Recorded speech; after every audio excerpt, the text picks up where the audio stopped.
सर्वांना श्री स्वामी समर्थ. स्वामी हे सर्वस्व या यूट्यूब चॅनलवर मी सर्वांचं स्वागत करीत आहे.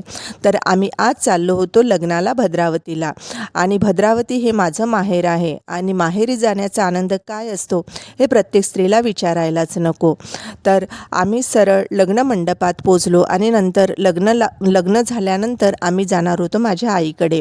तर सुरुवातीला लग्न मंडपात पोचल्याबरोबरच लग्नाची वरात ही गेटजवळ आलीच होती आणि ऊन असल्यामुळे आम्ही बाहेर न थांबता सरळ हॉलमध्ये जाऊन बसलो आणि थोड्या वेळातच नवरी नवरदेवाची धमाकेदार अशी एंट्री झाली आणि थोड्या वेळातच विधिवत असे मंगलाष्टक पार पडले आणि आम्ही सुलग्न वगैरे ओवाळून घेतलं आणि नंतर थोडेसे फोटो काढून जेवण करून नंतर आम्ही गेलो स्वामीच्या दरबारात.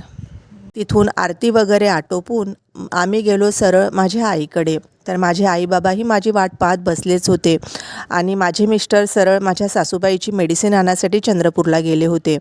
त्यानंतर मी एकटीच गेली आईकडे. तर आईने मला प्यायसाठी पाणी वगैरे दिलं आणि शरबत वगैरे पिऊन थोड्याशा गप्पा गोष्टी केल्या आणि जवळपास मी 15 ते 20 मिनटंच माझ्या आईकडे थांबली असेल आणि नंतर लगेच निरोप घेऊन आम्ही निघालो आमच्या गावाकडे. तिथून पाय तर निघत नव्हताच, राहण्याची खूप इच्छा होती, पण माझ्याही काही प्रॉब्लेम्स आहेत, मजबुरी आहे, ज्यामुळे मी माझ्या आईकडे थांबू शकत नाही. आणि तुम्हाला मी नेहमी सांगते की आमच्या घरी आम्ही आमच्या मावशीला ठेवलं होतं, घरी कोणी नव्हतं, लवकर सगळी कामे आटोपून निघालो.